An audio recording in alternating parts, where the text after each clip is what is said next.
শত্রু বানানোর জন্য ঝগড়া করার কোনো দরকার নেই। আপনি একসময় যাদের উপকার করবেন, দেখবেন একসময় তারা আপনার অনেক বড় শত্রু হয়ে দাঁড়িয়েছে। এটা কিন্তু আমার বাস্তব অভিজ্ঞতা থেকে বলছি। এই সংসার জীবনের 7টা বছর থেকে আমি কিন্তু এতটুকু অভিজ্ঞতা অর্জন করতে পেরেছি। জীবনের এতটা সময় সংসারের পিছনে ব্যয় করলাম, কিন্তু এই সংসার আমাকে এমনও কিছু দেয়নি। আর যারা আমাদের কাছে আমার পিছনে তাদের ঘাম ঝরানোর টাকা, তাদের পরিশ্রম ব্যয় করেছে, তাদেরকে কিন্তু আমি এমনও কিছু দিতে পারিনি। আমার মনে হয় শুধু আমি না, প্রতিটা মেয়ের জীবনেই কিন্তু এরকম একটা ব্যাপার থেকে যায়, কারণ তারা শ্বশুরবাড়ির পিছনে যতটা শ্রম দেয়, পরিশ্রম দেয়, বাবার বাড়ির পিছনে কিন্তু তার বিন্দুমাত্রও দেয় না। এই শ্বশুর বাড়িতে তো আমি টিকতেই পারতাম না যদি না এই মানুষটা আমার সাথে থাকতো। আমার যে পরিমাণ রাগ, আমার মনে হয় আমি 6 মাসের বেশি কোনো শ্বশুর বাড়িতেই টিকতে পারবো না। কিন্তু এই যে মানুষটা দেখতে পাচ্ছেন, এই মানুষটা কিন্তু এই 7 বছর আমাকে টেনে আনছে।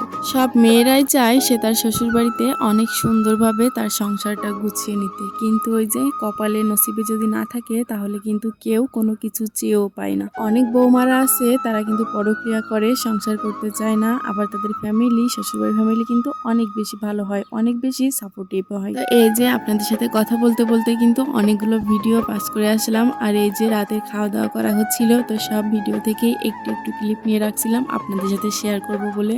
আর এখানে সব থেকে যাকে মিস করছি বেশি সেটা হচ্ছে আমাদের ছোট ভাইটা এই প্রায় 7-8 মাস হয়ে যাচ্ছে আমাদের কাছে নাই। তাকে কিন্তু আমরা বাবার বাড়িতে আসলে সবসময় অনেক বেশি মিস করি। তার সাথে অনেক চিল্লাপাল্লা, অনেক দুষ্টুমি করতাম আমরা, কিন্তু এখন কিন্তু এগুলো আর হয় না। যে মানুষ বলে না, কাছে থাকতে কেউ কিন্তু কারো মূল্য বোঝে না, কিন্তু যখন সেই মানুষটা দূরে চলে যায় তখন কিন্তু তার মূল্যটা আমরা সবাই বুঝতে পারি। তো আমার ভাইয়ের সাথে আমরা এই যে ভিডিও কলে কথা বলছিলাম, আর সবাই অনেক বেশি আনন্দ করছিলাম, মজা করছিলাম। আর এই যে বিকালবেলা কিন্তু বাড়ির দিকে রওনা দিয়ে দিলাম, কারণ ওই যে বলছিলাম না প্রথমেই যে সংসার করতে করতে কিন্তু মেয়েদের জীবনটাই শেষ হয়ে যায়, কিন্তু সংসারের কোনো মাথা মোড়ার কোনো কিছু খুঁজেই পায় না। শ্বশুরবাড়ি থেকে আসার সময় প্রতি তারিখই ভাবি যে এখানে এসে 2-3টা দিন থেকে যাব, কিন্তু যেই আমার 1 দিন থেকে 2 দিন হয়ে যায় তখন আর থাকা হয় না, ঠিকই এখানে চলে আসতে হয়। তারপরেও আল্লাহর রহমতে শ্বশুরবাড়িটা অনেক কাছাকাছি, এই জন্য কিন্তু টুকটাক করে যখন তখন চলে যেতে পারি। আর হাজবেন্ড যেহেতু অনেক বেশি ভালো,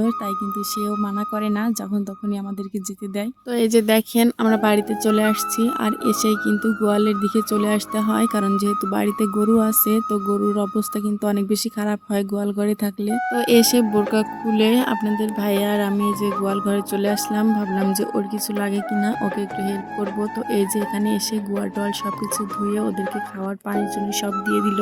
আর এই যে দেখেন আমাদেরকে না দেখলে পরে আমাদেরকে যখন পায় তখন একদমই মায়ের মতো শুধু মুখ উঁচু করতে থাকে আর ওদের গায়ে হাত বুলিয়ে দিতে বলে। মাশাআল্লাহ, এই যে আমাদের এই গরুটাও কিন্তু আর কিছুদিন পরে বাচ্চা দিবে, তো আমরা কিন্তু অবশ্যই আপনাদেরকে দেখাবো বাচ্চা দিলে। আর এই যে দেখেন আপনাদের ভাইয়া পানি চুনি এনে সবকিছু রেখে দিচ্ছে, কারণ ওদেরকে গোসল করানো হয়নি, ওদের গায়ে অনেক বেশি গোবর লেগে গেছিল। তো বললো যে এখনো তো রোদ আছে, ওদেরকে গোসল করিয়ে দিই। তো আমি বললাম যে তাহলে দাও, তাহলে গায়ের ময়লাটাও চলে যাবে। তো ভিডিওটা আজকের মতো এই পর্যন্ত, আপনাদের কাছে আজকের মতো বিদায় নিচ্ছি। আল্লাহ হাফেজ সবাইকে।